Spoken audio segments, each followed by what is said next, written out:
Ben tam inanıram ki her şey adalet namına değişecek bizim bölgede.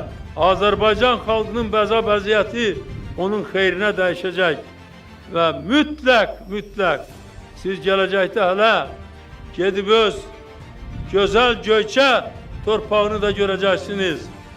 Öz doğma dağlarınıza, bulaqlarınızı, çaylarını da görəcəksiniz.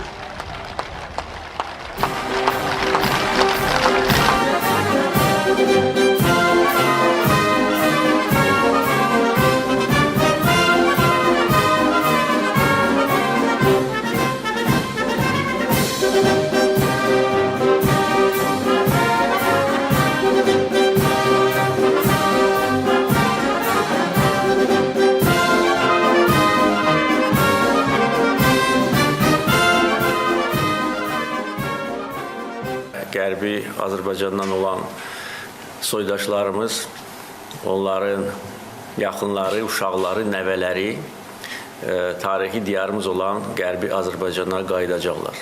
Mən əminəm ki, bu gün gələcək və əminəm ki, Qərbi Azərbaycanlılar böyük coşqu və həvəslə öz doğma torpaqlarına qayıdıb orada yaşayacaqlar. Bayram edir vətənim, hər yanı bir tamaşa. Qarabağın incisi azaddır əziz Şuşa.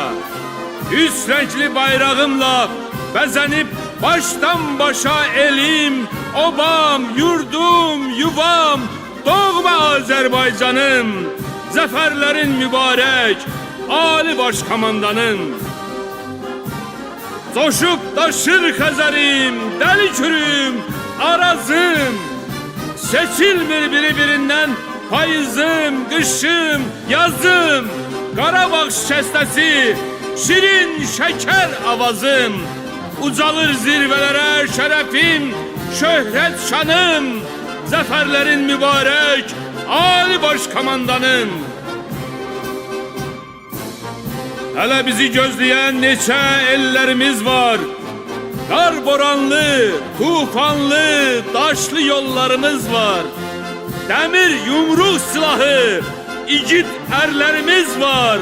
Vətən, vətən dedikcə damarda coşur qanım. Zəfərlərin mübarək, Ali Başkomandanım. Gülüstandan başlayıb bölündük para-para. Türkmen sayda hərəmiz səpildik bir diyara.